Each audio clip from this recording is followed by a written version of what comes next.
വയനാട് ദുരന്തത്തിന്റെ പശ്ചാത്തലത്തിൽ കോർപ്പറേഷന്റെ നേതൃത്വത്തിലുള്ള ഓണാഘോഷ പരിപാടികൾ റദ്ദാക്കിയ തീരുമാനം പുനഃപരിശോധിക്കണമെന്നാവശ്യപ്പെട്ട് പുലിക്കളി സംഘങ്ങൾ മേയർക്ക് നിവേദനം നൽകി. പുലിക്കളി റദ്ദാക്കിയതോടെ പുലിക്കളി സംഘങ്ങൾ പ്രതിസന്ധിയിലേക്ക് നീങ്ങിയതോടെയാണ് തീരുമാനം പുനഃപരിശോധിക്കണമെന്നാവശ്യപ്പെട്ട് നിവേദനം നൽകിയത്.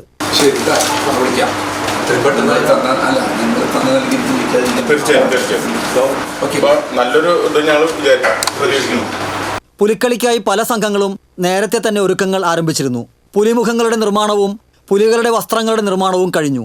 ടേബിളോ തുടങ്ങിയ മറ്റിനങ്ങൾ പണി പൂർത്തിയായിക്കൊണ്ടിരിക്കുകയാണ്. പുലിക്കളിയുമായി മുന്നോട്ടു പോയ പുലിക്കളി സംഘങ്ങൾ കടം വാങ്ങി പുലിവേഷക്കാർ, പുലിവേഷം വരയ്ക്കുന്ന മെയ്യെഴുത്ത് ആർട്ടിസ്റ്റുകൾ, ടേബിളോ, പുലിക്കളി മേളം എന്നിവയ്ക്ക് അഡ്വാൻസ് തുക നൽകുകയും ചെയ്തു. ഇനി എന്ത് ചെയ്യുമെന്നറിയാതെ നെട്ടോട്ടത്തിലാണ് പുലിക്കളി സംഘങ്ങൾ. ഇത് ഒരു വർഷത്തെ തയ്യാറെടുപ്പാണ്. ഈ വർഷത്തെ പുലിക്കളി കഴിഞ്ഞ് അടുത്ത വർഷം വരെയുള്ള നമ്മുടെ തയ്യാറെടുപ്പിന്റെ ഭാഗമായിട്ടാണ് നമ്മൾ ഓരോ സംഘങ്ങളും പല വിധത്തിൽ, കാരണം നമ്മളൊരു ടേബിളോ എന്ന് പറഞ്ഞാൽ തന്നെ മിനിമം 2.5-3 ലക്ഷം രൂപ ചിലവാണ്. ഇതിന്റെ പ്രാരംഭ പ്രവർത്തനം എന്ന് പറഞ്ഞാൽ ഏതാണ്ട് ഒരു 1/4 ഭാഗം പണി കഴിഞ്ഞെടുക്കുക.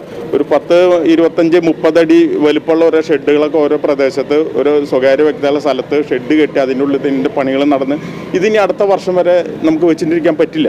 കാരണം ഇതൊക്കെ കേടുവന്ന് പോകും. അതുപോലെ തന്നെ നമ്മൾ പുലികൾ സാധാരണക്കാരൊക്കെയാണ് നമ്മൾ പുലിവേഷം കിട്ടി വരുന്നത്. അപ്പോൾ അവർക്ക് കൊടുത്ത അഡ്വാൻസ് തുകയൊന്നും നമുക്ക് തിരിച്ച് കിട്ടില്ല. കാരണം അതൊക്കെ അതാത് ദിവസം തന്നെ ചിലവായി പോയിക്കണം. വരക്കാർക്ക് കൊടുത്തത്, പെയിൻറ്റ് വാങ്ങി വെച്ചത്, ഇതൊക്കെ നമ്മൾ ഇനി എന്ത് ചെയ്യും?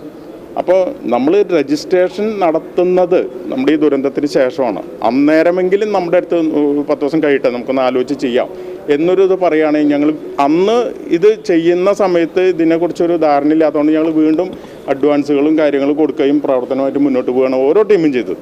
അപ്പോൾ അതിൻ്റെ വെളിച്ചത്തിൽ ഞങ്ങൾക്ക് വളരെ ഭീമമായൊരു നഷ്ടമാണ്. ഓരോ ടീമിനും ഒരു 4 ലക്ഷത്തിൻ്റെ മുകളിലാണ് നമുക്ക് അഡ്വാൻസിൽ പോയിരിക്കുന്നത്.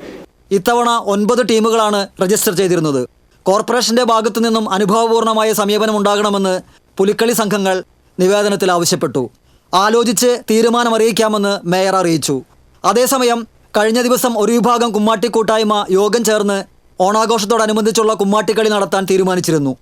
36 കുമ്മാട്ടി കൂട്ടായ്മകളാണ് തൃശ്ശൂരിൽ ചേർന്ന യോഗത്തിൽ പങ്കെടുത്തിരുന്നത്. TCV news, Thrissur.